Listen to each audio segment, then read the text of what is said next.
Thanda ukunibingelela nonke once more ngegama lenkosi yethu Jesu. Amen. There's no way you can sing eduze kwababa Maseko and not feel the song. Yeah, I've never heard this song being sung like this. It's my favorite song. Abantwana bayazi ekhaya masithandaza ukuthi awudeli uzokhetha number 2. Because I really do believe that Christ is coming back.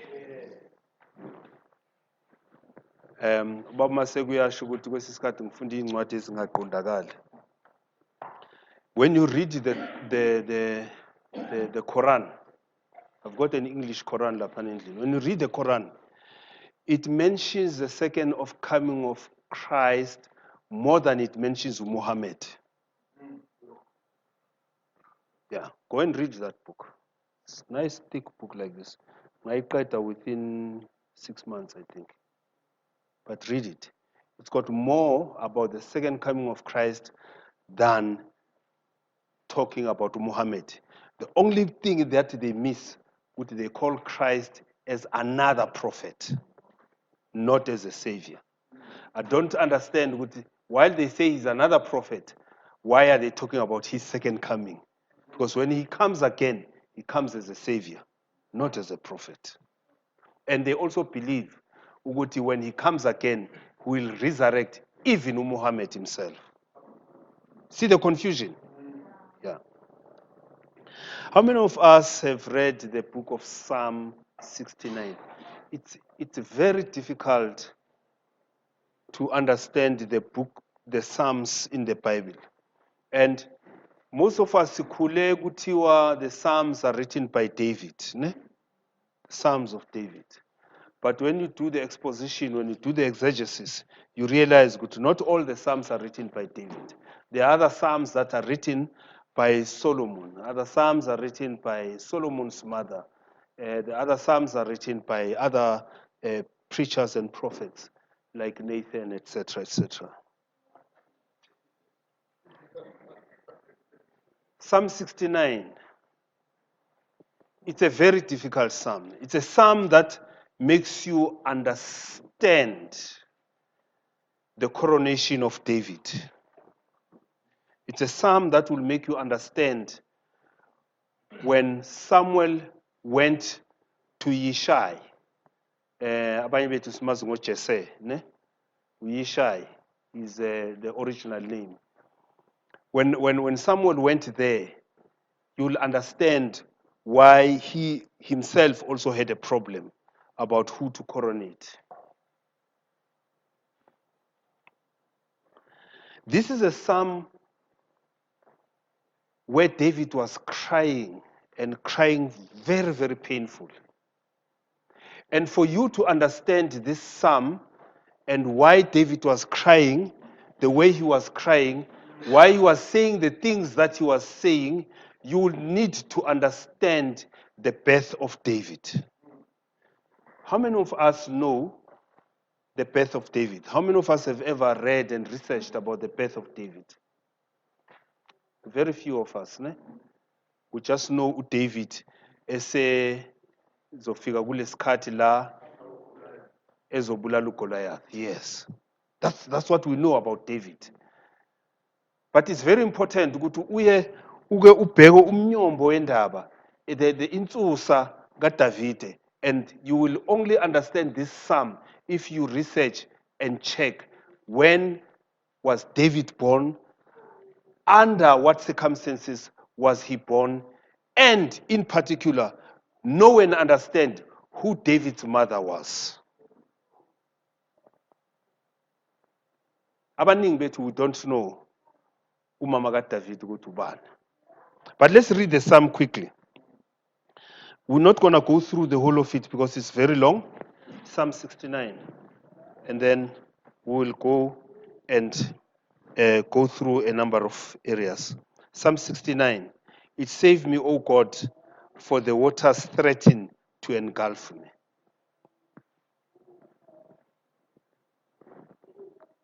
Just want to select a few verses so that we'll be out of here in good time. Would he save me, O God, for the waters have come up to my neck. I sink in deep mire where there is no standing. I have come into deep waters where the floods overflow me. I am weary with my crying. My throat is dry. My eyes fail while I wait for my God. Verse 4. Those who hate me without a cause are more than the hairs of my head. They are mighty who would destroy me, being my enemies wrongfully.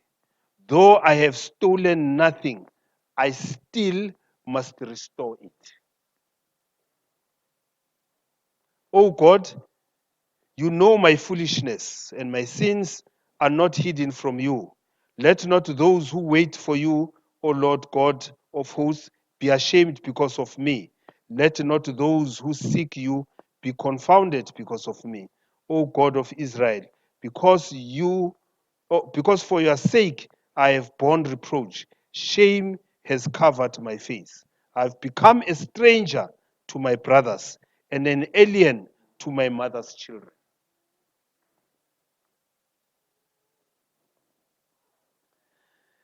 David was troubled when he wrote this psalm.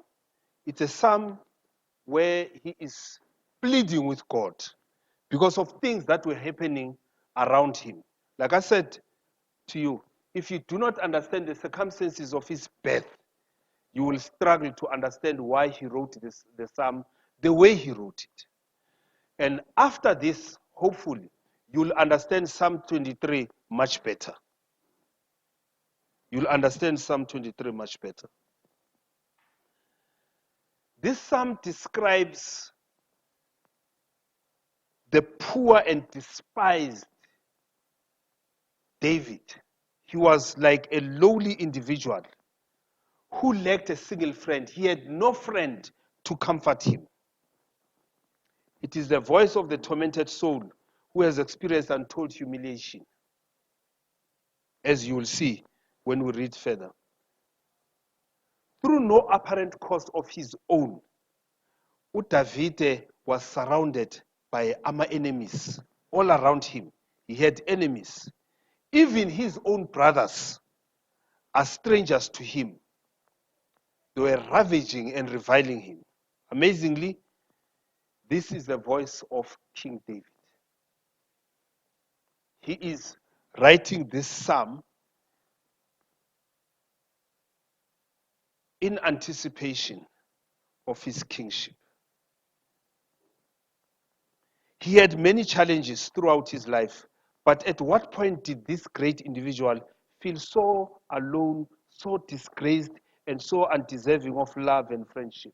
At what point in his life did he feel the way he feels when he wrote this psalm?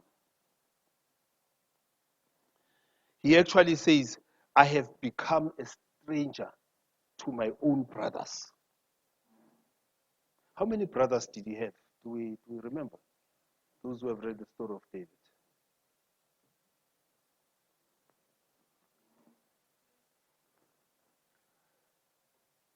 Okay. When you read the psalm going forward, you realize that he says, even those who sit by the gate, they talk about him. When you enter into the city gate, you find people sitting, and the main topic is about David. He says he was being taunted by drunkards. Bokuyinto yokushaywa nje, into okudlalwa ngayo in the city, la bekakuphila khona. And uDavide, when you ask yourself, what had he done? If you read the whole psalm and you find the way, in fact, he even says, go verse 4. Uthi noma ngingantshontshanga anything, I still have to pay for things that are stolen by other people because I was a default lokunja, thief to everybody. What actually caused this kind of a life for David? What caused that? As I said, David came from the house of Yishai or Jesse. And it was said, when you read and you research about Jesse, it was said in the Torah, Jesse was one of the four people were Israel, wonke, who was not supposed to have died because he was upright. One of the four, there were only four of them. He was one of those. But the only reason he had to die, according to the Talmud, chapter 55b, the only reason he had to die was because of the inherited sin of Adam and Eve. Otherwise, Jesse was upright. So when you go and read and research about Jesse, you will understand had it not been of the fall of Adam and Eve, Jesse would have been upright and he would not have deserved to die. And there were only four of them, according to the Talmud. So uDavide uzalwa efemelini enjalo, but how does he get born? His 6 brothers were born while Jesse was the leader in the Sanhedrin. You understand the Sanhedrin? In the Sanhedrin, bungasevi noma ubani. Bekuseva abantu aba-understanda umthetho, abazi ukuthi umthetho ugcinwa kanjani, who were upright. Yibo laba, together with the Sadducees and the scribes, who were challenging uJesu all the time about how he was conducting himself around izinto zikaNkulunkulu. So the Sanhedrin were the masters of the laws of God. So uJesu was one of those, and he was a leader during his time. That's why he was counted as one of the 4 who did not deserve to die. But uDavide was born in that family. If his father was the leader or the head of the Sanhedrin, why was he hated so much? If his father was looked at as one of the spiritual compass of the nation at the time, why was David hated so much? And I think if you are studious enough, having understood some of the Psalms that David has written, and knowing ukuthi uzalwa uJese, indodana kaJese, you should have had an inquisitive mind. Why then was he treated the way he was treated?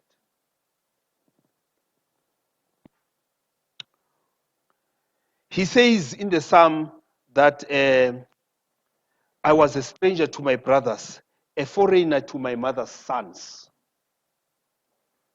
He continues to say, they put gall in my meal and gave me vinegar to quench my thirst. Did that not happen to Christ?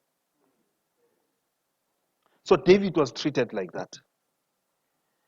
He was not permitted to eat with the family. He had to be assigned a separate table lapana ekhoneni ukuthi adle yedwa. Actually, it is said that he was given a task of being a shepherd, and an instruction came from his own father to the brothers to say, don't let him shepherd around here. Let him go where there are wild animals so that he may die and be killed by these animals. That an instruction coming directly from his father. So he had a very difficult upbringing. The question is, why did his brothers hate him so much, and why did his father wish him dead? I want to take you back to the book of Ruth. How many of us have studied that book? We know the book of Ruth tells us about Naomi and Ruth. Ne? Remember that story? Then there's a character there called Boaz. All right, now we know the story. Now, Jesse or Yishai was the son of Oved or Obed, right? Obed or Oved was the son of Boaz. And this again, Bamasego, you don't find this in the Bible directly. You've got to research. Boaz took Ruth as a wife. We know that. Ne? What you don't find in the Bible is that after Boaz married Ruth and Ruth conceived, Boaz died the next night. And why did Boaz marry Ruth? The Bible says it was Ruth who actually approached Boaz. And Boaz agreed. Boaz was part of the leaders, religious leaders. The Bible further says, because there was in the Talmud or in the Torah, there was an instruction that the Israelites were not to intermarry with the Moabites, because the Moabites did not allow them to cross through their land when they came from Egypt. You remember that story? Now go and read the book of Judges, a judge called Jephthah. Jephthah says, because you guys refuse to let us go through your land, therefore we are going to fight and attack you and kill you. And it was put in the Torah or in the Talmud that the Israelites were not to marry the Moabites. Even if a Moabite were to convert and become an Israelite, they were not supposed to be intermarrying. Do you remember that? Now, Boaz, it is said, he purposely agreed to marry Ruth so that he can correct this law that was misunderstood. Because at the time, it was the law that was being promulgated verbally. It was not written. So Boaz said, I am going to marry Ruth in order to correct the perception. The people who are not supposed to be intermarrying are the males from the Moabites, not the females. Because the males carry the name through. But the females will adopt the Israelite names. Okay, are we together now? So Boaz then marries, in order to correct that perception, he marries Ruth. And the son is born called Obed. And Obed continues, gets married, and he has a son called Jesse. People who doubted the marriage between Boaz and Ruth started understanding that actually Boaz was not right, because the offspring from Boaz to Obed was also one of the religious leaders, very, very spiritual man. Then came Jesse. Jesse was even more spiritual than Obed. Now, that's why they said in the Talmud that he was not even befitting death, Jesse.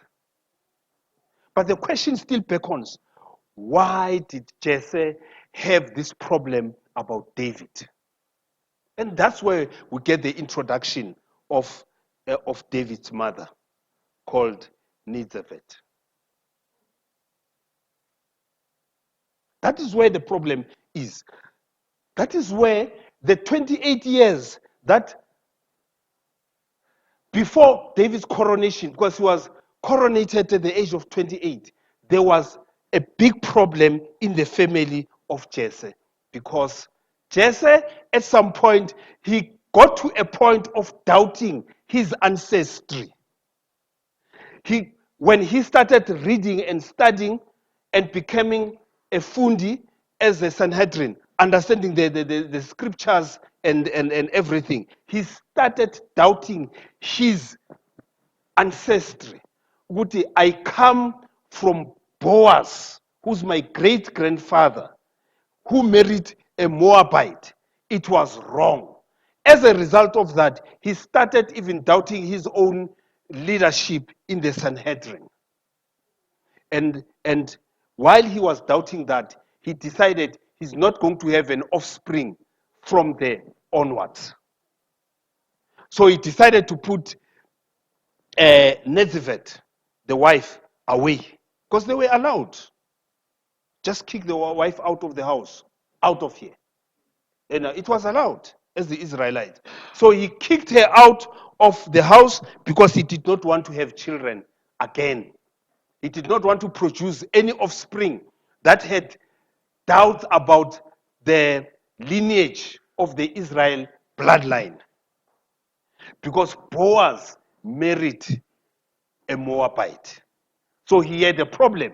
What if I continue bringing this offspring, I'm going to bring a mixed race. The lineage is not going to be pure. So he put away Nizaveth, David's mother, after the 6 boys, the 6 brothers. But because he was the authority at the time, because Jesse or Yishai was the authority at the time, he decided to look at the servant. Uma inyama seyivuka.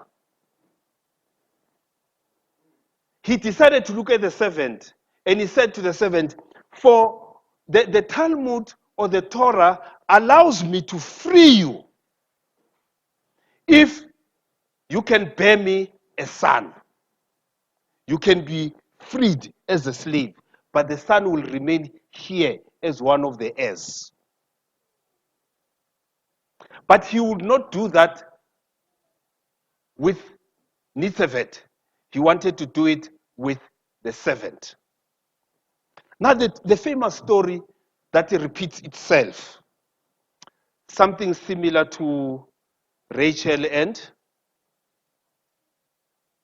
come on guys, and Leah.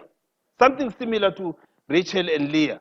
Actually, the servant goes to Nizaveth and say, this is what my master is saying. So can we do like our ancestors did? So you'll come into my place, and when Yishai comes, he will find you, and he will not know it's you. And that night, Nizaveth conceived. And Nizaveth conceived a young man, a son called David. Now, when David was conceived, that was the beginning of trouble for 28 years. Right? After 3 months, when the pregnancy was now showing up, Jesse had a problem. His sons had a problem. With our mother fornicated, our mother is pregnant. But Jesse, because he loved Nizaveth, it's just that because he was too holy to continue sleeping with her or living as husband and wife, he said to the sons, don't kill her, because the sons had the right, according to the Torah, to kill their mother for fornicating. You know that go back to Leviticus, you'll find it there. They had the right to kill their mother. But Yishai said, do not touch her, do not kill her. Instead, you must kill the child that's going to come out of that. That was the beginning of David's problems. So Nizaveth lived for 28 years, protecting, crying, and praying for David all this time. So when they were going out as shepherds, they also felt at some point that it is not right for us to kill our own brother with our own hands. So let's allow him or push him to go into the wild where there are lions and bears and all those things, so that while he is looking after the sheep and the cattle as a shepherd, they might devour him, so that we are clean. It's not our father, it's not us that killed him. So they hated him to the core, because bembona eyihlonga ndlebe ukuthi umntwana kungafanelanga ukuthi abe la ekhaya. He never was allowed to eat with them. He had to eat alone. Bebamfakela inyongo ekudleni kwakhe gal mayethi ucela amanzi bamnikeze iviniga. That's how much they hated him. So David says when he writes Psalm 69, even when any other person has committed a crime or a sin or has stolen something, it will be blamed on David, because David was to be hated by everybody in the city, and if possible, anybody who wanted to kill him would get permission from his own brothers or even his father. That is the background around Psalm 69. So David grew up, he encountered a lion and he killed it because God was on his side. That's why he says in Psalm 23, even though ngihamba egodini lethunzi lokufa angisabi lutho ngokuba wena unjani unami. They used to put him aside on the corner, his own table. Then he says, noma ngabe, he says, you prepare a table in front of my enemies. Who are his enemies? His own brothers. So David was a troubled young man, and the trouble came because of his mother's actions. His mother's actions came because of his father's misinterpretation about intermarriages. And that came from Boaz. And out of that lineage came Christ. If you read Matthew chapter 1, you'll realize that lineage is the lineage that produced Christ, our Savior. So comes a time, David was king number how much in Israel? He was king number 2, 3, 1. Eh? No, it was the first king? Saul. Was the second king? No. Mephibosheth. So we all grew up as David was the second king. No. David was the first God-appointed king. Right? But when Saul died, Mephibosheth was coronated while David was in exile to be a king. And he was a king only for 2 years. And then the armies of Mephibosheth coming from Saul decided to say David is too big a warrior to ignore him. But that came long after his coronation. So Samuel is sent after the fight with the Amalekites. Remember the fight with the Amalekites? Where Saul decided Utiena, he's going to do the offering before Samuel came. Do you remember that story? And when Samuel said to Saul, Wena, you have taken yourself away from the kingdom. And he went and he grabbed Samuel's garment and he tore. And Samuel said, you tore your kingdom away from your lineage. Remember that story? Yes. Now Samuel was then sent by God to go and coronate in the house of Jesse. And then when he arrives, Jesse, knowing as the head of the Sanhedrin that a prophet is in town, even the people who were at the gate saw Samuel coming in. They said, we wonder what David has done this time. Because the prophet would come to the city only to come and rebuke them and abakoqisa igwegwe, abathethise, abatshele ukuthi uNkulunkulu wenzani. So as he comes, uSamuel, they see Samuel coming, they say, we wonder what David has done this time. Because only David was a sinner. Only David was a naughty boy. Only David deserved to be punished. In any case, when you read that story, they were hoping that even if it's one of the others, they can easily say it's not that person. It's actually David. That's why he's not even in the city. He's out there in the fields. So Samuel comes and he goes He asks, where is Yishai's house? They tell him there's Yishai's house. Say, call him, let him come here. Kwakuhlalwa ngaphansi kweyihlahla abantu abadala bahlale kube nengxoxo. Churchboard yayihlala kanjalo. So he came, said, bring your sons. Bring your sons. Comes the first son, and he tells them that I'm here to coronate a new king. Because Saul has lost favor with God. Yes. So the first son comes, and he comes strong, tall, big young man, right? Almost at the height, Yaga Saul. And he looks at him, and Samuel is ready to coronate him. He sees, there's the next king. God says, no, that's not the one. Calls the second one. In the afternoon, I'll give you the names of all those 6 sons. Calls the second one. The second one comes, looking handsome, strong, big, a warrior. God says, that's not the one. So they come, all of them, up to the 6th one. And when the 6th one comes, and now the old man, Samuel, is tired. He wants to do his job, get something to eat, and go back to where he comes from. And they said, no, that's not the one. So they asked Yishai, is there any other one? Is there any other one? He says, yeah, there's one, the young one. Onganakeki, odelelekayo, omncane nangomzimba. You remember that part? Yes. So they called David. When they called David, when they sent for David out there, Nizebeth hears about it. She was left out. Remember, she's an outcast.